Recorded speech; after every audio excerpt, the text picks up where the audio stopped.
The SHS has informed public health departments that they have adopted a revised definition for COVID-19 probable cases. So for confirmed case, it stays the same. You still just need PCR. But now they've added a probable case definition. So that still gets counted towards the case count. It's different. It's not confirmed. It's probable, but it's still a case. So at the end of this definition, there are 15 different options on how you could be classified as a probable case. Based on this diagram and what they report, there's a total of 17 cases now. One is still only confirmed because that was that original index case who then had all these contacts underneath in orange. And all the rest of them became probable, but they are still considered a case. It has the potential to be a very significant event for us here in Texas and here in Collin County, as the state now has elected to adopt this new probable definition. If you have a subjective fever and you have a headache and you live in Collin County, you now meet the qualifications to be a probable COVID patient. It is remarkable how low the standard is now. Mm-hmm. If you have one of the major symptoms, you have a cough or you have shortness of breath, and you live in Collin County, then you can satisfy the definition for a probable COVID case. But I'm very concerned that we absolutely could see the numbers jump very rapidly in a way that actually is not indicative of what we're seeing here in the community in the public health department. The clips you just saw took place on May 18th of this year, just a few weeks ago. Now, we were contacted by a whistleblower inside the state health department at a high level a few weeks ago about the big changes that were coming. Separately, another whistleblower contacted us with the video you just saw and more we're about to play.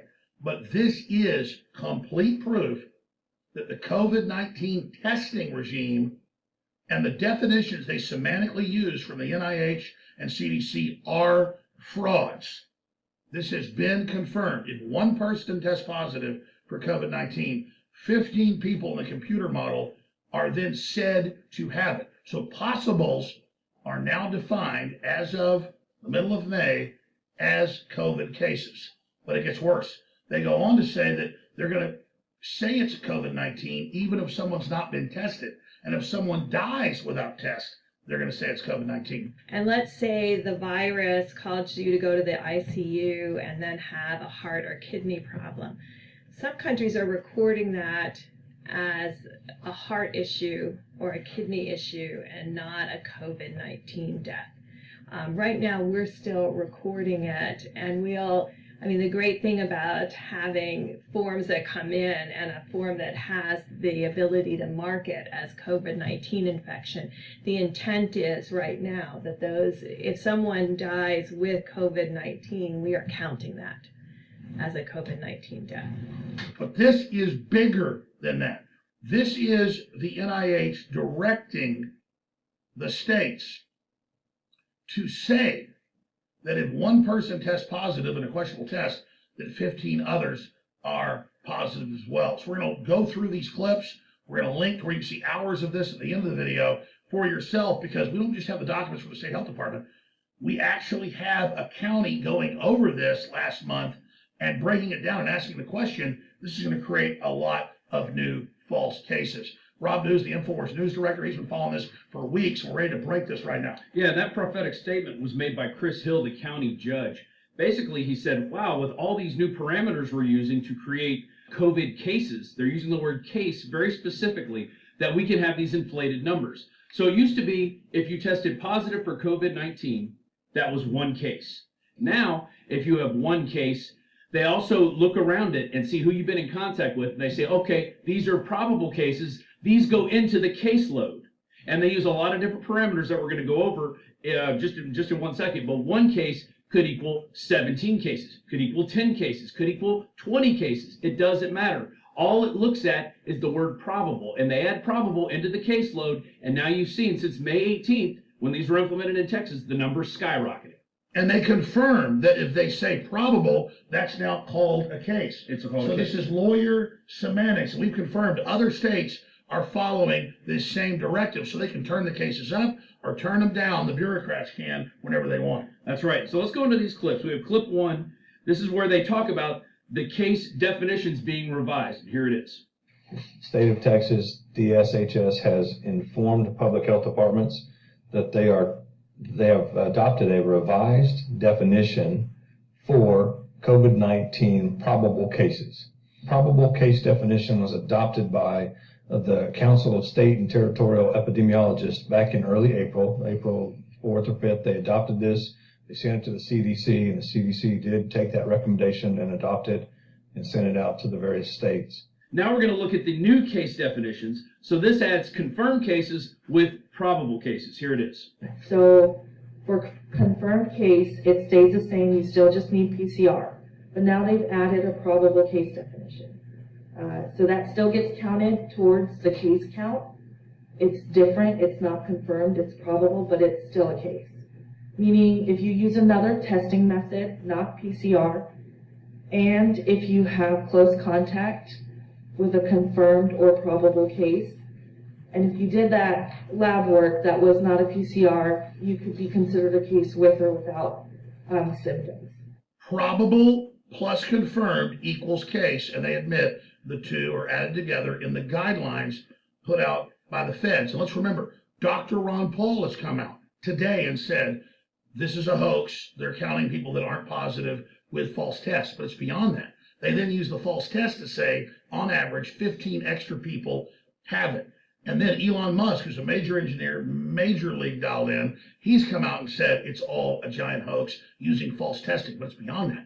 They then use the models to claim probable cases, which again, the state of Texas then passed a law agreeing with the federal regulations a few weeks ago, saying that a probable case is a case. Exactly.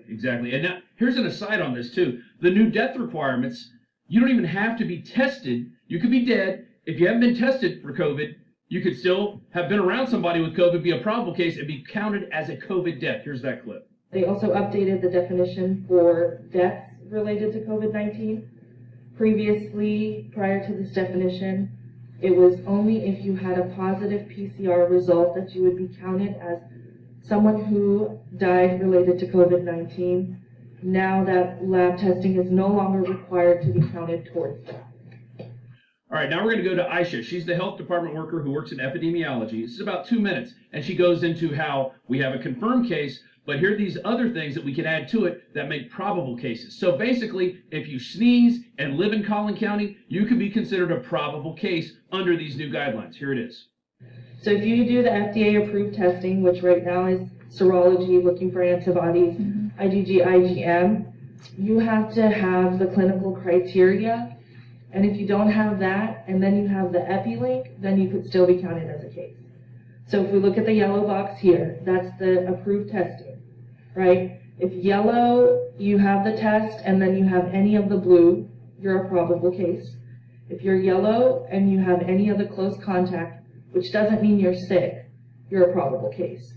And then if you don't do any of that lab work, and then you get sick and you were a contact of a case, you are then counted as a probable case. You have to be a close contact of someone who's a confirmed case of COVID-19 or a probable case, or you came to a location where it's endemic. Right now, Texas has stated that they are considering the state as an endemic area. So that means if I just went and got serology testing done with no symptoms and I was positive, whether it's saying that recent infection or current infection, my new antibodies, or it's like I've had them for a while, I would be counted as a probable case. So basically, these 3 boxes, you can be yellow and blue without green to be counted as probable, yellow and green without the blue, and then blue and green without the yellow. But for the blue and green, if you had contact, that has to be within 14 days. So let's say activity dies down, slows down, and we're not considered endemic. Then we need that 14 days. But right now, that 14 days doesn't matter. Moving forward, it may, when activity slows down. So at the end of this definition, there are 15 different options on how you could be classified as a probable case. So that same scenario, a little bit more extended. Now if we look at it with the new probable case definition, where some individuals had the FDA-approved testing of IgM, IgG, some individuals just had contact with someone who is classified as a COVID case, whether they are confirmed or probable. So at the end of this, based on this diagram and what they report, there's a total of 17 cases now. One is still only confirmed because that was that original index case, who then had all these contacts underneath in orange. And all the rest of them became probable, but they are still considered a case. I've been on air 26 years, and this story has me shaking. Because we already knew they were putting out fraudulent numbers and fake tests and taking people that had died of car wrecks and gunshot wounds and the flu and pneumonia and putting them in the COVID column. That's confirmed. But to have whistleblowers of the state of Texas tell us this weeks ago, and now be sent this video where the county is implementing this, is just staggering.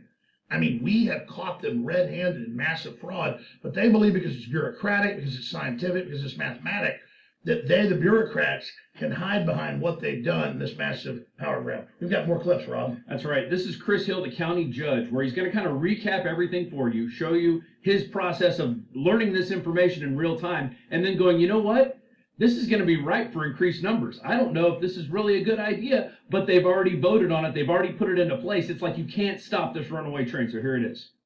It has the potential to be a very significant event for us here in Texas and here in Collin County, as the state now has elected to adopt this new probable definition. If you'll go back one, Mr. Video, as it's displayed there on the chart there, the yellow box, the blue boxes, and the green boxes. If you have any two of those three colors, then you will meet the definition of probable. If you have a subjective fever and you have a headache and you live in Collin County, you now meet the qualifications to be a probable COVID patient. It is remarkable how low the standard is now. Mm-hmm. If you have one of the major symptoms, you have a cough or you have shortness of breath, and you live in Collin County, then you can satisfy the definition for a probable COVID case. But I'm very concerned that we absolutely could see the numbers jump very rapidly in a way that actually is not indicative of what we're seeing here in the community in the public health department. The probable case numbers are about to shoot up, and folks are going to see the curves and the trend lines are going to change, and they're going to have lots of questions. But despite our best efforts, it will be very hard to get in front of this story. This COVID-19 hoax is killing our economy. It's collapsing the world economy and starving millions to death. It's being used to bring in a medical tyranny with Bill Gates, forced inoculations, contact tracers, apps on our phones. I mean, this is really Big Brother's takeover moment. But I was just thinking, Rob, what should we do? Viewers shouldn't just believe us. They should go check this out for themselves, and they should reach out to their counties and their cities and get these documents and show how it's happening in your area, because we know it is, and make a big deal about this, because if we expose this whole thing is going down. Exactly. And here's the key words: case and probable case. And what the counties are doing, especially here in Texas, is taking probable cases and cases, merging them into one number, calling them cases, and that's it. And that's how they're inflating these numbers, and that's why we're getting these gross inflated numbers. And it's the only way. I mean, it's basic science. Add it up. And this is the smoking gun. They admit the state of Texas has been directed by the feds, who are directed by the UN, to say that probable cases are cases. They say it over and over again. It's in the slide, it's in the documents. And that's why, as soon as this gets implemented 2 weeks ago, the number goes straight up. Yeah. That's the setup. So we'll be covering this more on the syndicated radio TV show tomorrow. But please, ladies and gentlemen, realize they are censoring medical doctors, scientists, you name it, all over the place, that are exposing that the hospitals were empty, that they were shipping people with COVID into nursing homes, that the tests are doing false positives. But just like Elon Musk and just like Dr. Ron Paul and others, we can override their system. And this is posted to band.video, where, at least for now, they can't shut us down and censor us, so you can share this vital information. The bottom line is they're counting through pure fraud an additional 15 people on average with a computer model if one person comes up positive. That's how they have numbers of 80 plus people who are found to be COVID-19 positive at one bar, because they get a few people there who test positive, they claim everyone is. Or they said the day after Trump's rally in Tulsa that it was record numbers. It takes 14 days to incubate. All of it's just made up crap. It's all fraud. But it's our fault if we don't stand up to this fraud and expose it for what happens to us next. Again, Rob, amazing job. I want to ask the viewers and listeners now to do their due diligence, and other journalists. We don't care about credit here at InfoWars. Just do your own research and expose this hoax once and for all. Every facet of COVID-19 has turned out to be a fraud. And now they're saying it's America's fault and we should be quarantined. And they're saying that 30,000 will die by Christmas if we don't shut the economy down. The same people said we'd have 2+ million dead by now, and that we had to keep things closed for only 15 days to stop the hospitals being overwhelmed, that they now admit are empty. This is economic, psychological warfare against America. And now with this information, we have the smoking gun of how they're pushing this epidemic of new cases. But notice they don't have the epidemic of new deaths, because the whole thing is a giant fraud.